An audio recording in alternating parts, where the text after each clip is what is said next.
Bien, te comenzaré hablando sobre la física clásica. Esta está basada en los principios previos a la aparición de la mecánica cuántica e incluye un estudio de la mecánica que es el comportamiento de cuerpos físicos macroscópicos en reposo y a velocidades pequeñas comparadas con la velocidad de la luz, la termodinámica, que es la rama de la física que describe los estados de equilibrio termodinámico a un nivel macroscópico, el electromagnetismo, que es la rama de la física que estudia y unifica los fenómenos eléctricos y magnéticos de una sola teoría. La óptica, que es la rama de la física que involucra el estudio y comportamiento y las propiedades de la luz incluidas con las interacciones de la materia. La acústica, que es la rama de la física interdisciplinaria que estudia el sonido, ultrasonido e infrasonido. Y por último, la dinámica de fluidos. Esta es una rama de la física comprendida dentro de la mecánica de medios continuos que estudia el movimiento de los fluidos así como las fuerzas que lo provocan. Entre algunos otros, la física clásica se considera determinista. ¿A qué me refiero con determinista? Se denomina sistema determinista a aquel que en el azar no está involucrado en el desarrollo de los futuros estados del sistema, aunque no necesariamente es predecible en el sentido de que el estado de un sistema cerrado en el futuro depende exclusivamente del sistema, del estado o en el momento actual. Bien, y ahora continuaré hablando sobre algunos de los personajes más importantes de la física clásica. El primero de ellos es Isaac Newton. Fue un físico y matemático inglés de los siglos XVII y XVIII. Es conocido principalmente por establecer las bases de la mecánica clásica a través de sus tres leyes del movimiento y su famosa ley de la gravitación universal. El segundo de ellos es Albert Einstein. Este es un físico alemán de los siglos XIX y XX. Es conocido principalmente por el desarrollo de la teoría de la relatividad especial y general, y la explicación teórica del movimiento browniano y el efecto fotoeléctrico. El tercero de ellos es Galileo Galilei. Este es un físico y astrónomo italiano del siglo XVI y XVII. Es conocido principalmente por defender a través de un método científico y arriesgó su propia vida por la teoría heliocéntrica de Nicolás Copérnico. El cuarto de ellos no es muy conocido, y estamos hablando de Nicolás Copérnico. Él fue un astrónomo polaco del siglo XV y XVI, conocido principalmente por desarrollar la teoría heliocéntrica, además de que descubrió que la Tierra giraba alrededor del Sol y no al revés como en su época se creía. El último de ellos es Johannes Kepler. Fue un astrónomo alemán de los siglos XVI y XVII, conocido principalmente por descubrir y describir las leyes que explican el movimiento de los planetas alrededor del Sol. Ahora pasamos a la física moderna. La física moderna comienza a principios de los siglos XX, cuando el alemán Max Planck investiga sobre el cuanto de la energía. Planck decía que las partículas de energía eran invisibles, y que estas no eran continuas como lo decía la física clásica. Por ello nace esta nueva rama de la física que estudia las manifestaciones que se producen en los átomos. Las comportaciones de las partículas que se forman en la materia y las fuerzas que la rigen también se le llaman física cuántica. La física clásica no sirvió para resolver los problemas presentados, ya que ésta se basaba en certezas, y la física moderna en probabilidades, lo cual le costaba adaptarse a los físicos de la época. En 1905, Albert Einstein publicó una serie de trabajos que revolucionaron la física de ese entonces. Estos trataban de la dualidad onda, partículas de la luz y la teoría de la relatividad, entre otros.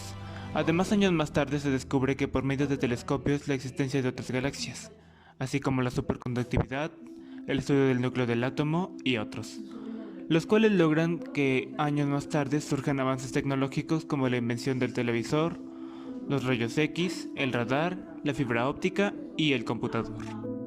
Entre los personajes importantes de la física moderna se encuentra Albert Einstein otra vez. Ese se podría decir que es el padre de la física moderna, ya que él descubrió el movimiento browniano, el efecto fotoeléctrico, la relatividad espacial, la equivalencia masa-energía, la relatividad general y los debates de Bohr. Los debates de Bohr fueron una serie de amistosas disputas públicas sobre la mecánica cuántica de Albert Einstein y Niels Bohr. Sus debates se recuerdan por su importancia y la filosofía de la ciencia. Y como segundo personaje tenemos a nada más y nada menos que Niels Bohr. Niels Bohr es un hombre destacado en física por sus descubrimientos y se le considera una de las figuras claves de las ciencias del siglo XX. Sin embargo, más allá de sus contribuciones a la física cuántica, este científico fue famoso por su posición debatida en el marco de la creación de la bomba atómica y posteriormente en el desarme de la bomba nuclear. Como tercer personaje tenemos a Werner Heisenberg. Heisenberg fue un físico alemán conocido por formular el principio de la incertidumbre, una contribución fundamental al desarrollo de la teoría cuántica.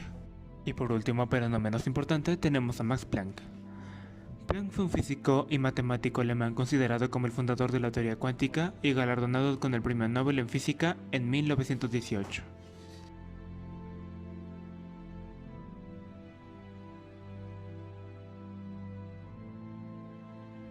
La teoría de la relatividad general, publicada en 1915, es una teoría de la gravedad que reemplaza a la gravedad newtoniana, aunque coincide numéricamente con ella, para campos gravitatorios débiles y pequeñas velocidades.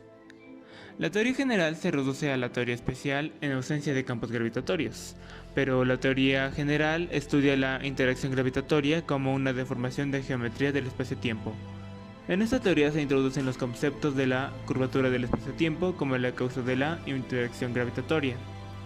El principio de la equivalencia, que dice que para todos los observadores locales inerciales, las leyes de la relatividad son especialmente invariantes. Y la introducción del movimiento de una partícula por líneas geodésicas. Geodésicas es... Como resumen, se define como la línea de mínima longitud que une dos puntos en una superficie. La relatividad general no es la única teoría que describe la atracción gravitatoria, pero es la que más datos relevantes comprobables hasta ahorita se han encontrado.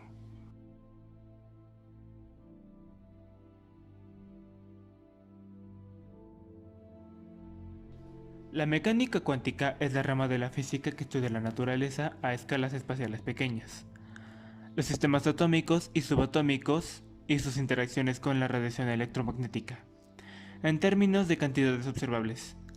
Se basa en la observación de que todas las formas de energía se liberan en unidades discretas y en paquetes llamados cuantos. Los cuantos determinan tanto el valor mínimo que puede tomar una determinada magnitud en un sistema físico, como la mínima variación posible de este parámetro al pasar de un estado discreto a otro.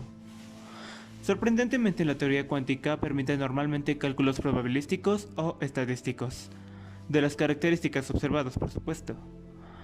Las partículas elementales entendidas en términos de funciones de onda.